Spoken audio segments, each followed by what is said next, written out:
Hello, everybody, and welcome. We're excited to have you here. This is Mary Catherine Arbor, the Improvement Advisor with the Coin. We're just going to give everyone a second to find their way into the room. This is the Data for Improvement session, so if this is what you signed up for, you are in the right place.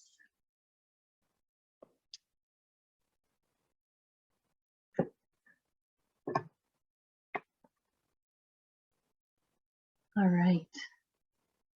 Well, we have a lot of people, so I'm going to get us started, even if people continue to join. So here we are in Data for Improvement.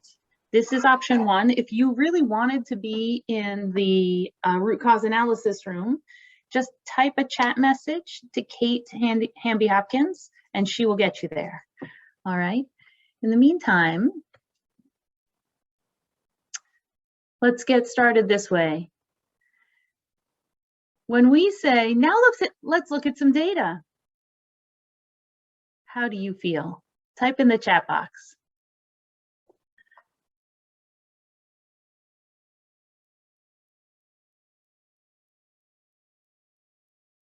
Got a couple of A's and C's so far. A, B, and C. You know, I was thinking about that today too.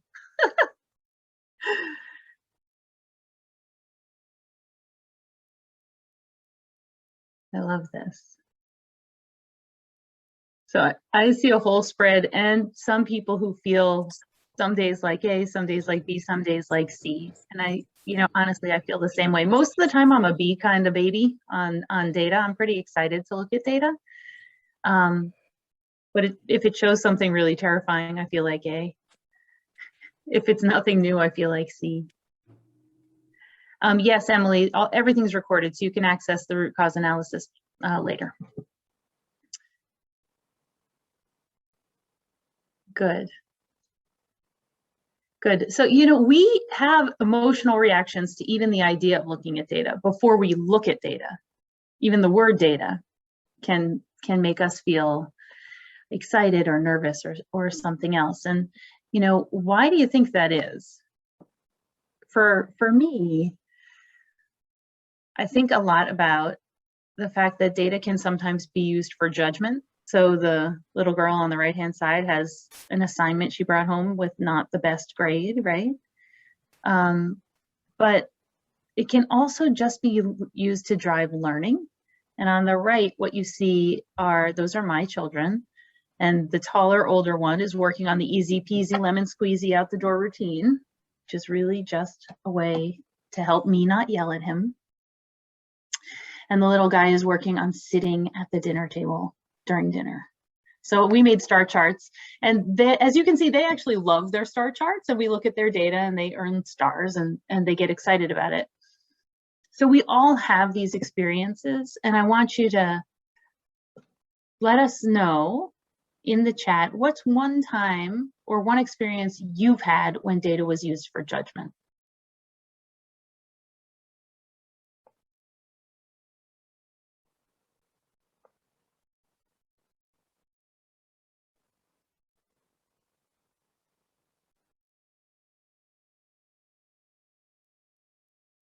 Report cards, yeah. APR. Yeah, report cards. APR is the annual performance review for McVie. Uh-huh. So, yeah. I was demoted after completing a personality test. Ouch. Yeah, that's data for judgment. In my job as a clinician, I'm a primary care doc. Every month I get a report card that essentially shows the number of visits I've had, the number of patients I've seen, and at the end of the year, my salary is determined based on what I see. So they say you're going to earn this amount, and then there's a certain amount that's based on those numbers. So that is certainly data for judgment. I can actually make less money than I thought I would. Performance review assessment, all of you guys. Yeah, and report cards, I know that feeling. Good. How about the flip side? Name one time when data was used for learning.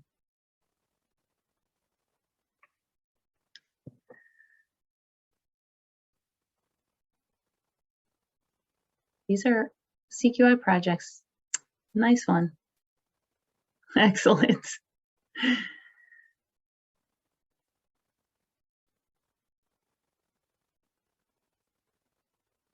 That's good. A research study? Good. The parent survey, that's true, right? The parent surveys were used for learning. Nice, Beth. Someone on this call did surveys of their home visitors too, right? About maternal depression knowledge and familiarity and comfort. So even staff surveys as well. Service plan. Sarah, tell me something about the service plan. Do you know what that is? So I'm going to assume that's the plan you make with a family for maybe what their goals are and how you're going to tailor their home visiting experience to them. April, is that right? Yes, ma'am. We create a service plan with the families to like I say, so we can know where they are in areas of improvement, you know, different things from we actually use the parent surveys to create the service plan. So they go hand in hand for our learning and improvement with the families. Great. Good. Well, I'm delighted. Cultural humility. Yeah. Cultural humility is certainly a part of learning. I'm really glad that people have so many experiences with data for learning and improvement. And, you know, that's what we do here at the Coin. As you know, we collect data, and that can be a heavy lift, but it is all meant to help us learn together and get where we're going. So collaboratives themselves are designed to use data, and the data is meant for learning, not for judgment or supervision. We use that data transparently, right? So we're always throwing up these charts of one another's data or all of the data combined. And the idea is that everyone teaches and everyone learns. And it takes some time to get to that culture. I think I've told this story before, but I was involved in an early education collaborative, and my favorite moment was at the second learning session when one of the teachers stood up and showed her work, and she said, and as you can see from this data, this didn't work. So she stopped doing it. And the reason I love that story is because it's so easy to stand up and tell a story when something works. And it's so brave to stand up and tell a story when something didn't work and save everyone else in the room the same futile effort by repeating that same idea that didn't work, right? So that's how we want to use data here, is everybody teaches and everybody learns. We aim to collect just enough data. And I know that the dashboards seem very comprehensive and like they're a lot. I also know that many of you are saying this data point's not going to change for us because we only have this many women in our program who we can screen for maternal depression, or we only have this many babies being born who have the opportunity to be breastfed. So these measures actually are slim, and one of the strategies you might use is to collect other indicators that are helpful to you for a short period of time and then get rid of them. But we try and collect a few number of indicators from start to finish in a collaborative. By having the same measures, we can learn from one another. And then the other piece is that data is collected and analyzed at regular intervals to inform decision-making, both at the program level and in your day-to-day work. We have gotten comments in a variety of ways from people participating right now in this group who have said, you know, data's for supervisors. It's really useful for program management, but I'm a home visitor and, you know, data's good for supervisors. And one of the things that we're trying to get to is the use of data in your own day-to-day practice can help make your practice better. And I think as we see presentations about surveys about home visitors or surveys about parents and their comfort with screening for depression, or some of the parent surveys, this data can be very relevant. And our goal is that everyone on a team, whether it is the program director or even your company's, you know, CEO or president, is going to use data to present data in one way, but the home visitor and the administrator of the program or the practice assistants are also going to use data to help you know, when do you need your PHQ-9 form in the kit you go out and visit a family with, right? It can be very functional and applied in your day-to-day work. So that's how we aspire to use data here. Our plan for today is to really dig into understanding the role of measurement and data and quality improvement in the Learning Collaborative. And then my personal goal is to have as many of you as possible go from that terrified baby on the left-hand side or the sleeping baby on the right-hand side to a baby that's just a little curious, you know, just gonna lean in a little and look at your own data maybe because you wonder what's in it, look at your colleagues' data, because you know you're struggling on one measure, but somebody else might be hitting that one out of the park. So that's my second goal, is to try and increase some curiosity here. To get us all on the same page, the data is the way we answer the second question in the model for improvement, right? So we get to improvement by defining what we want to accomplish, by saying how will we know a change is an improvement by using our data, and then by defining our ideas, what changes can we make that will result in improvement, and running those through our PDSA cycles. So today is about question number 2. We have a particular way that we look at data during quality improvement projects, and that is by using a run chart. A run chart is a really powerful instrument for improvement. It describes a process over time in contrast to a snapshot of a moment over time.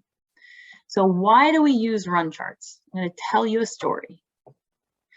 This is a team who was treating women for malaria during pregnancy. So any woman who is pregnant and was diagnosed with malaria should be treated. It improves the outcomes for the mother and for the babies. And what you can see here is that in March, they treated about 15 people for malaria. They introduced a change in June, and in September, they treated 100 women for malaria who were pregnant. And the question is, was that difference between March and September due to the fact that the change they introduced resulted in an improvement? If we were in a room, I would ask you to raise your hands, but we're not. So I want to do this differently. We're going to use a Menti. On the right-hand side, all 4 of these graphs, before you get overwhelmed, all 4 of these graphs show the exact same data in March and September. So if you look at the left-hand graph and you have 15 women treated in March and 100 women treated in September, options A, B, C, and D both show you 15 women treated in March and 100 women treated in September. The change was introduced in June. So they made some change to the way they treat women in June. And the question is, which of these graphs on the right-hand side shows that a change that resulted in the improvement in September? Is it A? Is it B, where you have this low-level treatment and then a high point in September, and then a lower point in November and December? Is it C, that's got a little bit more wiggle to it? It shows a dip in March, and then something in the middle, and then a peak in September, and then it drops down again. Or is it D, where it's got a low level of treatment from January through May, and then a little slope, and then some higher values in July, August, September, October, November, December? So let's have our Menti. Oh, we've got people using the chat too. So in which scenario did the change lead to an improvement?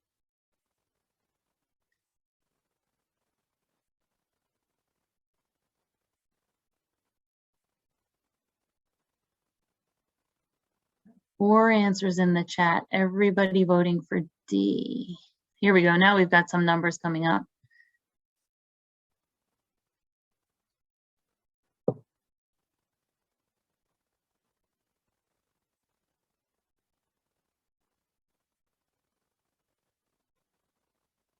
Can you tell without having the numbers for October through December? It depends. Let me get back to that.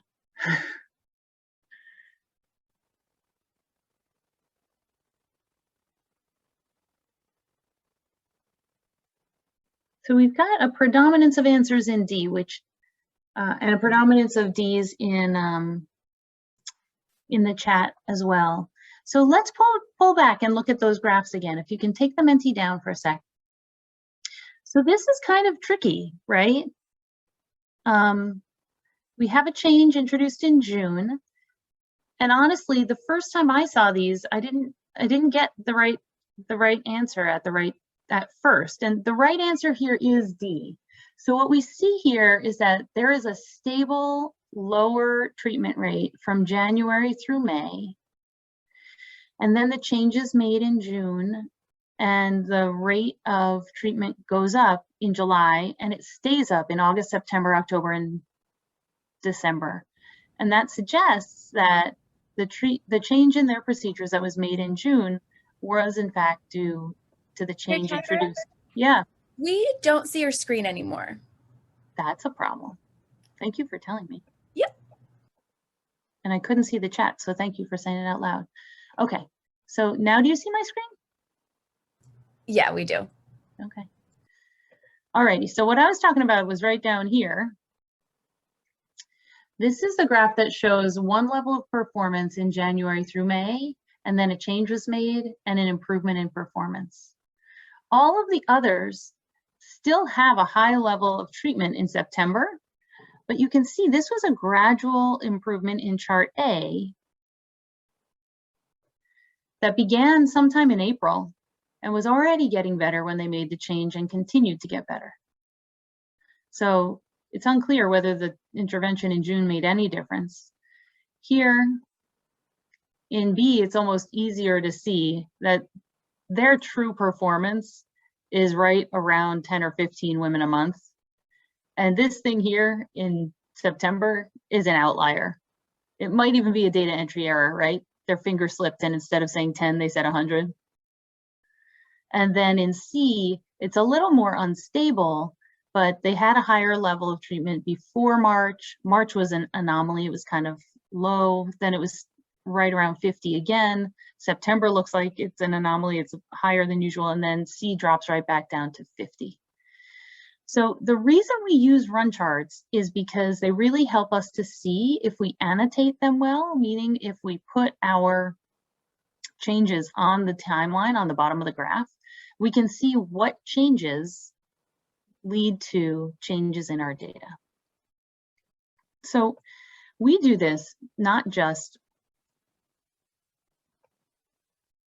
So run charts are the way we do this. They're describing the process over time, revealing tendencies, and when you use careful annotation and say, I tested this in March and this in June and this in July, you can say the improvement was driven by the change that was made in June.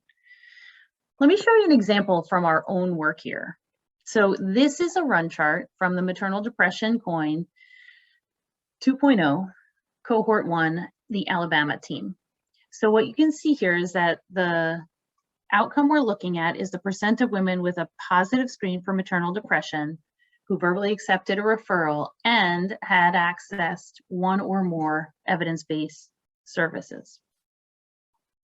Our goal for that is 85%. So our Alabama team began and they submitted their first 6 months of data.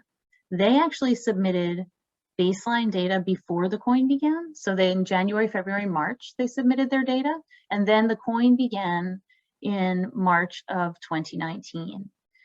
Their baseline performance, which is the average of those first 6 months, was 57%. So before doing anything, 57% of women who had accepted a referral got evidence-based service contact, okay? Then they continued testing. They tested in April and May in primary driver 1, looking at the screening script. They tested primary driver 3 with mothers and babies. They started their mothers and babies training in June of 2019. In July, they tested some motivational interviewing, and in August, they introduced a registry for tracking their data. So it took some time to start testing across all of these drivers. It took them 6 months from March through August to start testing against all of these drivers, and they saw no improvement in their data. So how do you think they felt? They were so discouraged. right? And they were starting to feel discouraged, and they were starting to say, we got summer brain, we can't do this anymore. And then you see what happened. They got this big shift in the data where the average number of women who had depression, verbally accepted a referral, suddenly jumped from 58% to 90%. And I tell you this story because many of you have been saying to us, this data is not moving, this data isn't going to move. I can't see the point of what I'm testing in the data that we're reporting. And we want to say to you, we know that, and that's to be expected. And you have to trust us that we know these toolkits will work and you will see the improvements over time. It just takes time. The 4 drivers are necessary. If you just test in one, it's not enough to get access to services and improvement in symptoms. And it takes time to build your ability to test across all 4, but we're getting there little by little. And just like this Alabama team, we know that you're going to get there. Okay. So what do we do when you're 6 months in and you're starting to say, I'm so discouraged, I have summer brain, I can't keep my pace of testing up, or I don't want to keep testing at this rapid rate? There are a couple of things. One is have faith. You know, we're here to tell you, have faith, it's going to happen, and just trust in the process and we'll get there. Other teams have done it before you. The second is you may want to collect data that is more specific than our big indicators, right? So we have 6 or 8 indicators that tell us of the entire maternal depression identification, referral, and treatment and improvement process. But somewhere around here, when you're testing and learning about mothers and babies, you probably want to collect some data about how well your mothers and babies implementation is going. How comfortable are my home visitors in practicing these skills? When you start doing MI, you may want to start collecting some data around, of the 5 MI techniques that I want to get better at, how many of them am I using really with all of my families? And those little indicators you gather along the way will change much more quickly.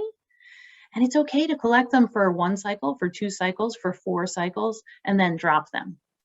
The measures we collect in the coin, we need to collect every month so that we can see the big picture change. But you may want some other indicators that you pick up and you drop along the way, and that's fine. And also, keep the faith. The shifts will happen, and they're going to take time. If this were easy, we wouldn't be here, right? If this were happening on its own, we wouldn't need a collaborative. Sarah, is there anything that you would add before we continue along and look at some more run charts? No, I don't think anything I would add. I would just say, like you said, we've heard this from teams across the board, so not just in maternal depression, right? This applies to each of the topic areas. We've given you big reach goals to get to by the end of this. And so it can be hard not to feel disappointed early on that you're not seeing movement, but that is absolutely to be expected. Great, good point, thank you. All right, are there any questions or comments before we shift gears and continue moving along?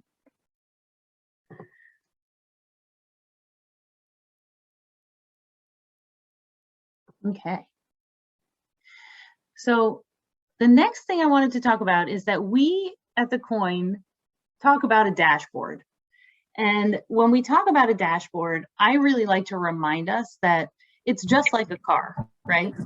And that a collaborative is a group of people who have decided to get to the same destination together. So all of you join this Coin because you're aspiring to have 30% of your 6-month-old, of your 3-month-olds breastfed by 3 months of age, right? Or you've aspired to have a certain percentage of people have education around healthy relationships, right?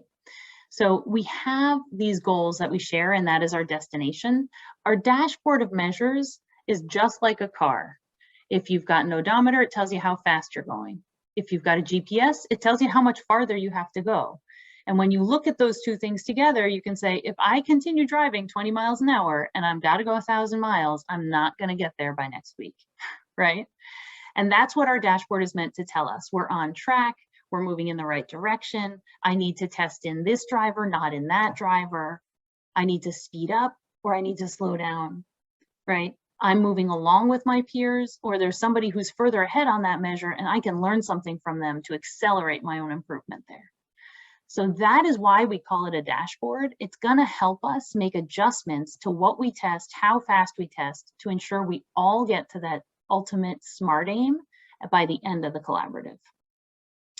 This is our dashboard for maternal depression. It is not as intuitive as your car's dashboard because you've been driving a car for much longer than you've been looking at this dashboard, okay? But don't panic, right?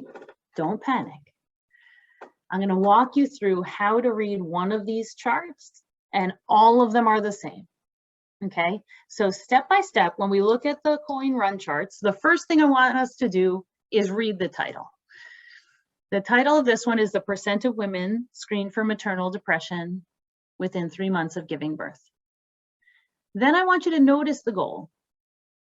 So the goal here is 85%. So now you know what the title is and you know what the goal is. The second thing I want you to do is to look at the axes.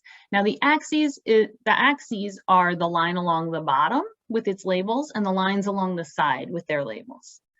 So at the bottom, it's always the same, it's always time, and it's gonna be month by month for this project. If you do a different project, you could have it day by day or week by week, okay? But this one's gonna be month by month, and that's what's always gonna be on this bottom axis. On the left-hand axis, you're gonna see the outcome, which is the title of the graph, the percent of women screened for maternal depression within 3 months of giving birth.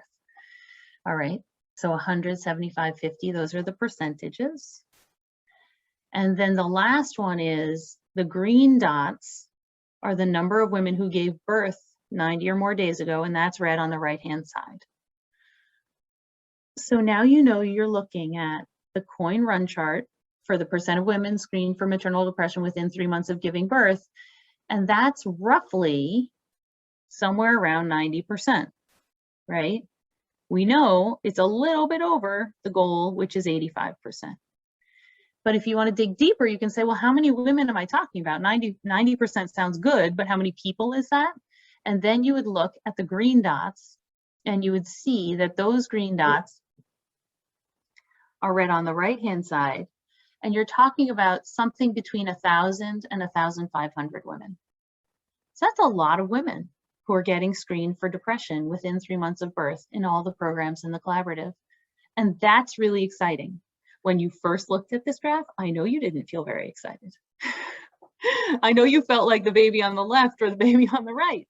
But when we dig into this and read it step by step, what I'm hoping is you can see how exciting it is. Of 1,200 women enrolled in home visiting in the programs that are on the call today, there are roughly 1,100 of them who are being screened for maternal depression. That's awesome. Okay. And then the last thing I want us to do is practice. So I'm going to ask you to be brave. I'm going to ask you to take yourselves off mute when you see something that you want to say. And I'm going to ask you not to tell me what you think this chart means when we look at it. I'm going to read you the title and I'll point out the axes so we can practice. And then I want you to tell me, what do you see and what do you notice? All right. Remember, before we get into this, data is for learning. This is all for improvement. These are not report cards. This is supposed to be fun. And I hope that you're going to look like this little guy who is jazzed because he sat through dinner. Okay. We expect some missing data. There's going to be room for improvement. If we were hitting all these goals, we wouldn't have to be here. Some of you are doing much better on these measures than others. That's great. And some are struggling to report at all. There may be some of you looking at these run charts going, I have never seen these before. That's fine. We will work with you and we want to help you. So don't hesitate to speak up if you have questions or doubts. We expect that is true. Okay. And now let's try this. I'm going to walk us through steps 1, 2, and 3, and then I want you to take yourself off mute and say, what do you see and what do you wonder? This is the percent of caregivers with identified intimate partner violence who engage in safer planning. What I can see is that this is data for February, March, and April 2021 by reading the axis at the bottom. The axis at the left tells me that the percentage of caregivers with identified IPV who engage in safer planning is this blue line. It's somewhere between 50, which is the first dot, and a little below 80, which is the goal. And on the right-hand side, I see the number of caregivers with identified IPV. So this is the number of people experiencing intimate partner violence in our programs. What do you see and what do you wonder?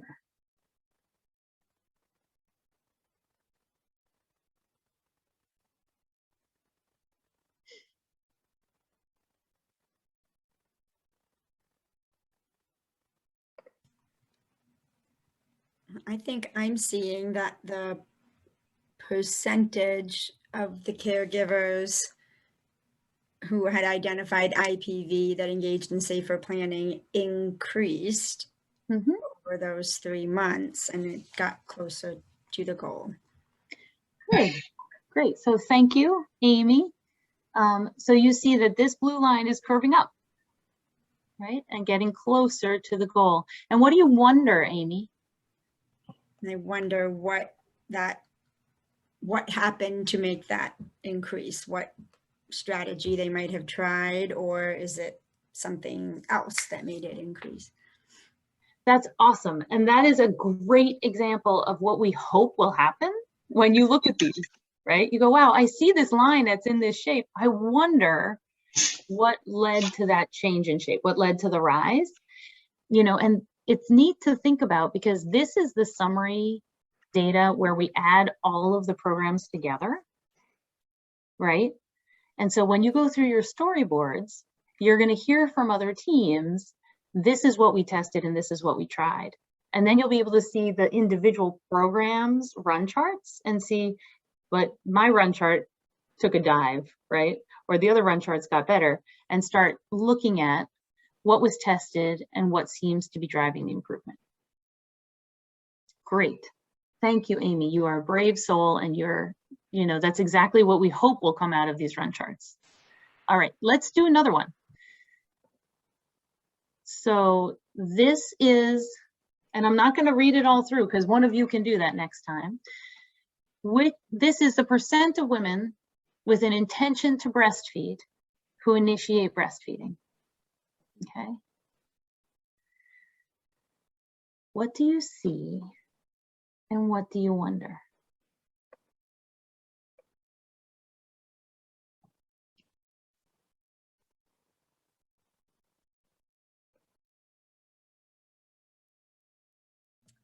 They went over their goal. All right, who do we have? I'm struggling to see who's talking. Can you introduce yourself and just say exactly the same thing again? My name is Centra Hunt, and I see that they did make their goal. They went over their goal, to be exact. Yeah. Yeah, you're looking at that last point, right? Mm-hmm. So you're noticing the goal, which is 75%. You're like, wow, that one's above the goal. That's what you see. What do you wonder?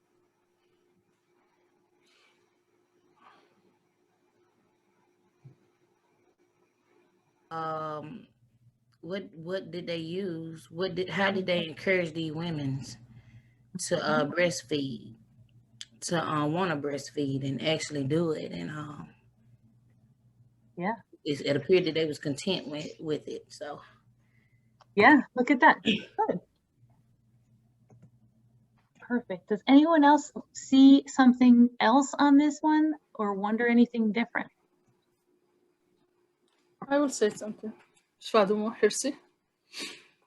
I see I think from February to March, I feel like it was slow, not slow, but there's like improvement, which was they're getting there, but then there was a big like jump. Yeah. So that's what I see, like they must have done something that I don't know, they try something new. Maybe that's what made the jump, because from March, it was like all the way, like it passed their goal. So that's, I Yeah. wonder like if there's something they learned that helped them to improve, to go all the way to. Oh, I love what you say too. I wonder if there's something they learned, right? So you see a big jump. Ms. Hunt, you saw that this was above the goal, which is important. And what you see is that this went from something down in the, 10, 15% range and has a huge jump. What did they learn? And what did they do to see that increase? That's great. Anything else here? I see way more prenatal women enrolled Where do you see that? with the green dots. Nice, very subtle. Good. So see these green dots? This is the number of women enrolled prenatally without contraindications for breastfeeding. So initially it was kind of, 10 to 15 women there. And look at this one. That's a really nice pickup, that there are many, many more women enrolled prenatally in April. They're about, 35, 38, something like that, as compared to 12 or 15 at the beginning. So not only did they have a higher percentage breastfeeding, they had many more women there. A couple of things could be happening here. You could have had a bunch of births. You could have had a bunch of new enrollments. You could have had a bunch of teams that hadn't yet developed the capacity to report their data, right? That then suddenly reported their data here. And it may be that those teams have higher rates of initiation. There's a lot I wonder about in this, but that's great. You guys picked up on 3 really interesting things on this graph. Let's do one more. So this one is the percentage of women with a positive screen for maternal depression who did not access evidence-based services that received a home visitor check-in within 30 days. What do you see and what do you notice?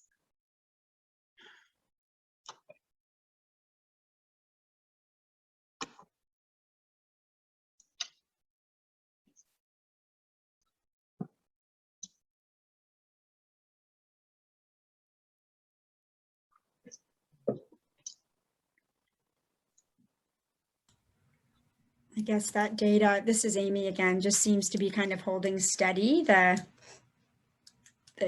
percentage of the women who fit that title.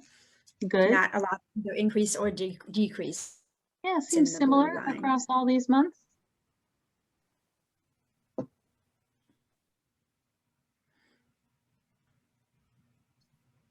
We had a question in the chat, Mary Catherine, about the right and left axes.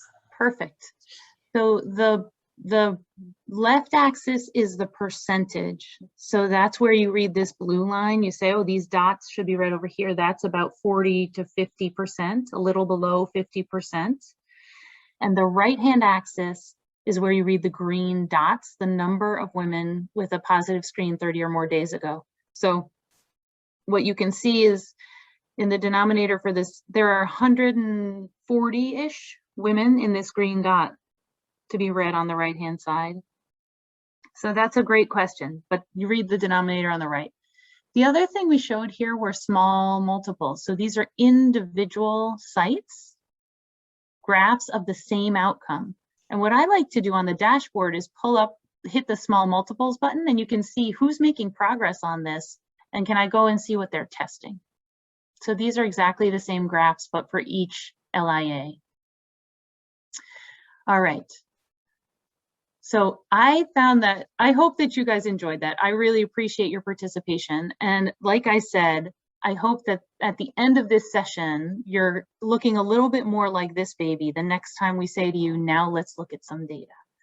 And for anyone who's curious, this kid is the one who was learning about sitting at the dinner table and earning star charts when he was 4 months old.